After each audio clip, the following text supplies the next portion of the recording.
Hello, hello, guys, and welcome to another podcast. This is Everyday Rants, podcast number 2. So had some good feedback on the first one. As long as the feedback's good and I keep enjoying what I'm doing, I'm going to keep doing it. I'm glad you guys like it. Couple things. We are on SoundCloud now. Um, so if you want to download the podcasts, you could do that right now through soundcloud.com. Just look up Everyday Rants. Will pop up. Just look for the EG logo, and you could download it. I think there's a SoundCloud app, and you can get it for iTunes and Android. I'm going to look into some more as this thing grows. I'll look into iTunes and stuff like that to make it more accessible for people that want to download it and listen to it on their mobile devices or tablets or whatever. That's pretty cool.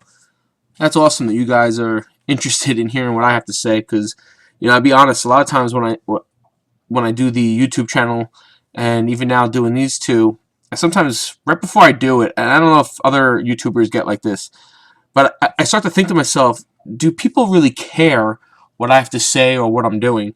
I struggle with that like almost every time I put up a video, or now for the last 2 podcasts. I struggle with that, like wondering, like, are people really gonna care? Like, do people really give a shit what I'm talking about? But the feedback's been good. It's funny because then I look and I listen to other people's stuff. I watch other YouTubers. I listen to YouTubers' podcasts. I watch their videos. So I wonder if anybody else thinks that way. I would love to know, because I wonder if it's just me. Is it just my crazy mind, or is that something that a lot of YouTubers go through? I'm curious to know. But you might, in the background, you might hear some water tussling around. That's my heat finally kicking in. I mean, we live in a co-op here on Long Island, and the Northeast these last couple of days, it's been brutally cold. And I know we have nothing to complain about, because so far the winter and even the late fall has been phenomenal weather. 50, and I love it. I hate the winter. I am not a snow person. I do not like the cold. I am a spring, definitely summer. I don't. I love heat waves. I don't care how hot it gets. And I like early fall.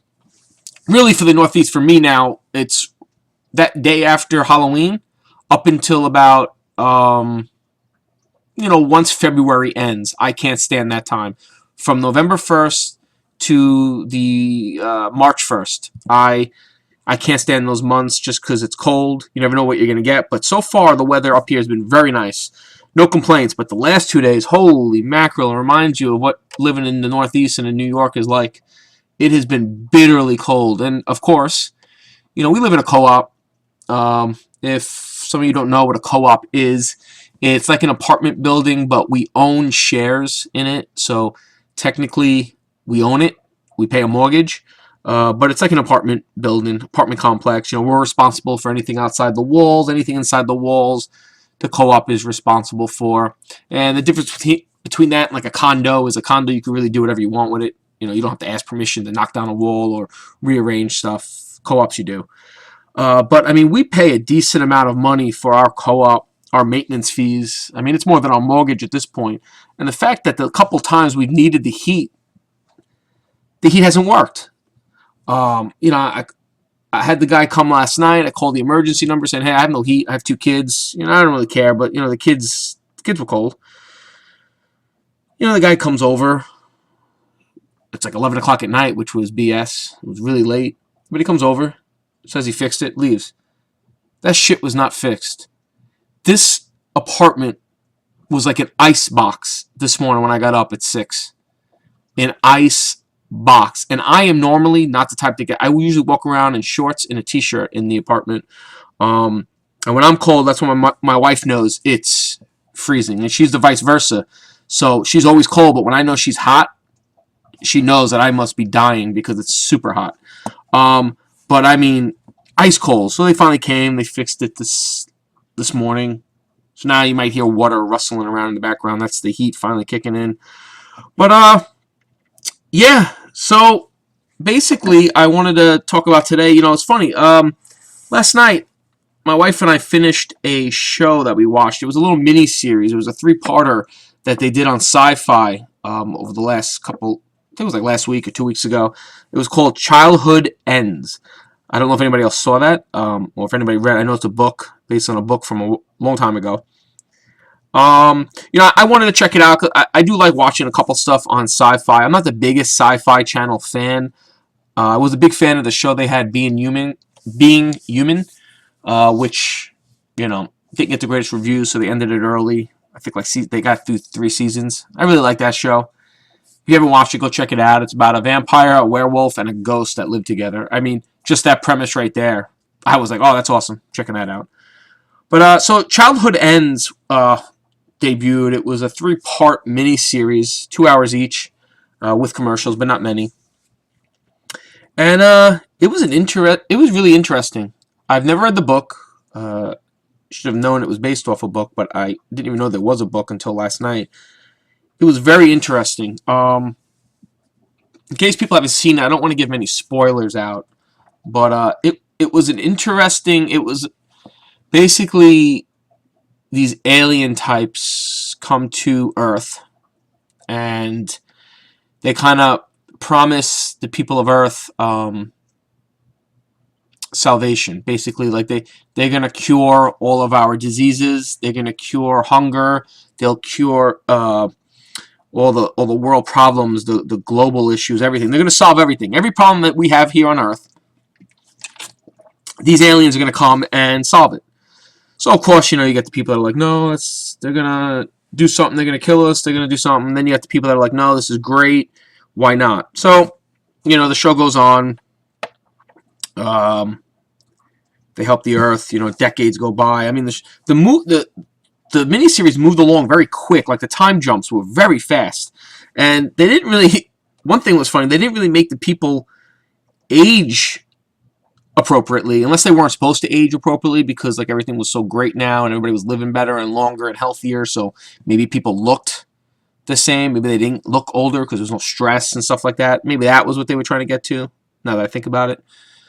But it was okay. It wasn't bad. My wife, just at the end, when we watched the 3rd part, once it was over, she just looked at me and said, and this is why I do not watch stuff on Sci-Fi. And she just walked away. I kind of liked it. It wasn't bad. How I took it, and I don't know if this is how you're supposed to, I took it as, humans being greedy and, some other entity came here, told us they would solve our problems, and without question, majority of us took it, not knowing why they want to do this, not knowing a lot of things, and just taking the salvation, being fixed, and then at the end of the day, when it was time to, I guess, pay back our debt or something like that, however you want to say it, being all upset. And, I don't know. It was interesting. I mean, I would love to know if anybody else has seen it. I know, obviously, in the if you go to SoundCloud, you won't be able to comment. But if you want to go over to our YouTube channel, the rants will be up there. So if you want to comment at any time, I would love to hear from you guys. So comment, like it, share it, do all that stuff. I would love to know what other people thought about Childhood Ends. It was interesting. Wasn't particularly my favorite, but I thought it was pretty cool. The graphics were pretty cool. I thought the alien, quote unquote, looked pretty awesome, considering what they were trying to go for, I guess, there. But yeah, definitely an interesting series, and I really didn't know what to take of it. Again, when I gave you what I think about it, that's just my opinion. I have no clue. It was kind of like one of those where it just like left you like, okay, I guess I think of an ending, or I think of like how this meaning by myself, which I like, but I'm not really the biggest fan on those. I kind of feel sometimes those are cop-outs, like The Sopranos. Love The Sopranos. I know a lot of people love The Sopranos, praise The Sopranos. So do I. I love The Sopranos, but I'm sorry. I thought the ending to The Sopranos was horrific. It was just like, it was kind of like uncreative. Here it is. You make up your mind. You make your decision. Why do I make my decision, David Chase? This is your show. You're getting paid millions of dollars and making a fortune off of it. Give us a goddamn ending. Give us an ending. What happened to Tony? What happens to everybody? That's why I love shows like The Shield and Breaking Bad and Sons of Anarchy and I'm trying to think of some more. Dexter, even to us, Dexter was a little weak those last couple seasons. The finale was pretty weak, but those shows, they gave you endings, so you knew what happened. You knew. Wasn't any, I wanted the viewer to think of it their own. No, that's lazy. That's called lazy writing. That means you didn't want to do the work and come up with a decision on your own. Anyway, tangents. So here in New York, for sports fans, it's been a pretty big day, especially if you're a New York Giant fan, football fan. So Tom Coughlin stepped down, so they say. I mean, saying step down is probably the nice way of saying the owners, the Maras and the Tishes, basically wanted Coughlin out, and I think Coughlin knew this was coming, and being the classy person that Tom Coughlin is, he decided to just step down, make the organization still look good, make himself look good, but, I don't blame Tom Coughlin for any of these problems. I blame Jerry Reese, and I don't understand why he is still the GM. Now, the funny thing is, I was listening to WFAN today. It's a sports radio station here in New York, and they had the press conference, so I listened to Tom. I mean, such an elegant speaking, just a classy guy. I mean, the last real manager or coach that I remember being that classy and that professional and that just respected was probably Joe Torre when he was here, coaching the Yankees for all those years. Who, again, another coach that got screwed at the end, which I didn't agree with. Now, don't get me wrong. There are other managers that have been okay. I'm not a big Joe Girardi fan. I'm a huge Yankee fan, but I am not a Girardi fan. I think he plays too close to the book, and I think it bites him in the ass a lot. He doesn't play by the heart, I don't think, where Torre did. Who else have we had? I mean, Rex Ryan for the Jets was a joke. I don't care. Herm Edwards was pretty good. He was a pretty cool coach for the Jets. Who else has been around here? We had Terry Collins for the Mets is okay. I mean, he got to the World Series, so that's going to buy him some time. But he's, before that, everybody wanted him out of here. Everybody wanted Terry Collins out of here. Then you go Jerry Manuel for the Mets before that was another joke that got out of here. Willie Randolph was a good manager for them, but they screwed him also in the end. Giving coaches nobody to play with and not having a good team is not fair to the coach or the manager. Why do these GMs get away with that? Jerry Reese should be fired, especially if they were going to fire Tom Coughlin. I mean, the only one that left is Tom Coughlin. He's the only one that left. Jerry Reese is still here. Spagnuolo and what's the other? McAdoo is still here. No one left but Tom Coughlin, who was one of the most respected future Hall of Fame coaches. I mean, I am just baffled. And the funny thing is that Tom goes up there, gives this great speech, basically blames no one but himself. Thanks everybody from when he started with the Giants 12 years ago. And that's another thing. I mean, he's been the New York Giants head coach for 12 years. 12 years. That is a long time. I mean, I thought about it, and I was like, holy shit. 12 years. I was 24 when he took over. I was 24. I was at my old job. I had no kids. I wasn't even married yet. That's how long he's been the coach of the Giants, which is phenomenal. So he went up, thanked everyone. He was just great press conference. He always is great. Then, what's his face gets up there? Oh crap, I'm drawing a blank. The owner, I forgot, one of them gets up there, and I mean, whoa, Contradiction City, saying about how everything he said was contradicting why Jerry Reese is still there. And the great Kim Jones got up at one point and said, well, if everything was the players, like they weren't good enough players and everything, she goes, why is Tom Coughlin gone and Jerry Reese is still here? And they had like this was probably the worst press conference for the owners of the Giants, who are usually pretty good at these. I mean, how can the coach be blamed for the personnel that the GM is bringing in? Yeah, the coach has a say, and I'm sure Coughlin had a lot of say, but at the end of the day, Jerry Reese is the person that makes the last call. You know, it'd be like J.J. Abrams doing the Star Wars Force Awakens and getting Adam Driver to play Kylo Ren, let's say. And then the movie bombs, and everybody's blaming Adam Driver. It's not Adam Driver's fault. It's J.J. Abrams' fault. He casted him. He brought in the players. He wrote the story. That's kind of the equivalent.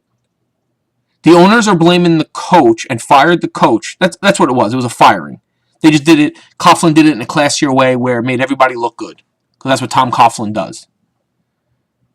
They fired Tom Coughlin, and Jerry Reese is still here, who has handled the drafts for the last bunch of years.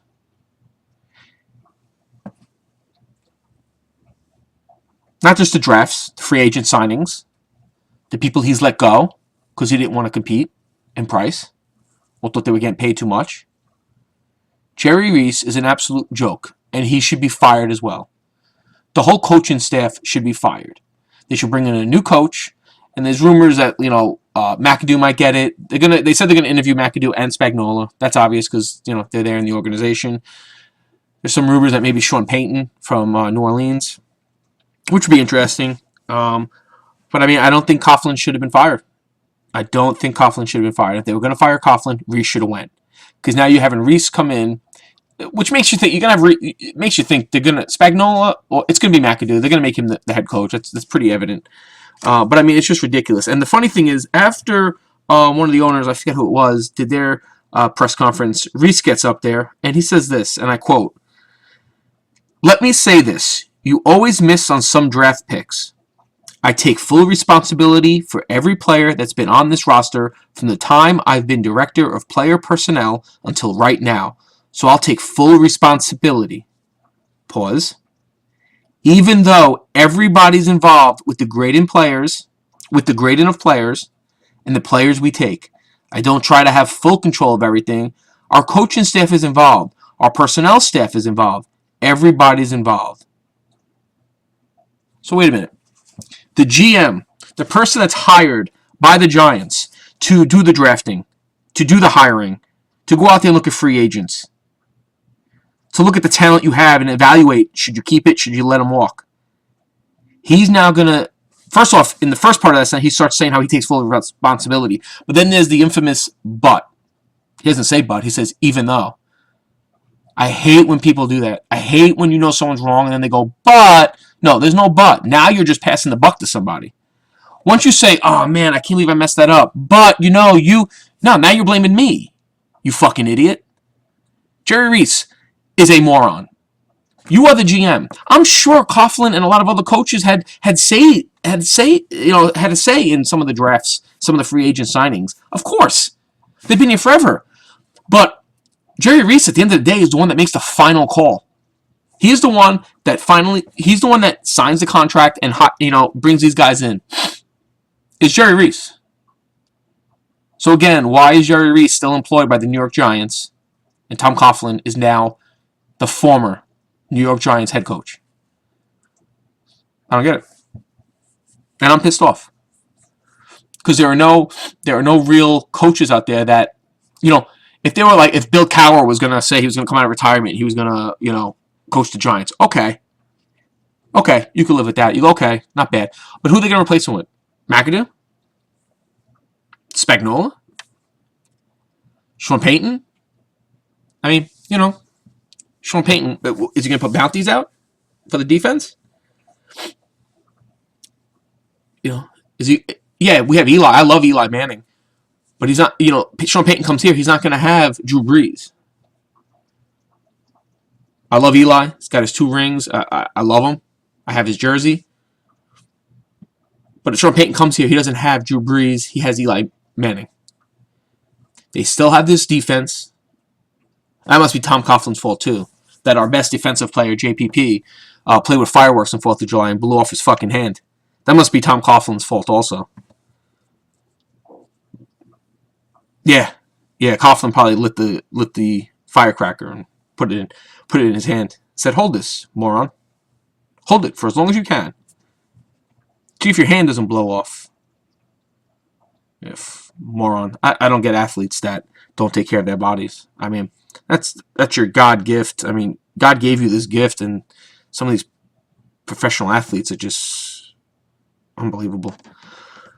So yeah, Coughlin's out as head coach of the Giants. Should be interesting to see who they interview and what goes on there. But I mean, if you're not going to change the GM and you're not going to change any of the other personnel except for one of an all-time great head into the Hall of Fame head coach, there's nothing going to change with the Giants. Nothing. Anyway, so this is I'm going to wrap up podcast 2. Sorry these are going a little long. Maybe I'll try to keep them shorter, but I'm just ranting. That's it. Everyday rant. I'm just ranting and telling you how I feel about stuff. And that's it. Thanks for listening, guys. Adios.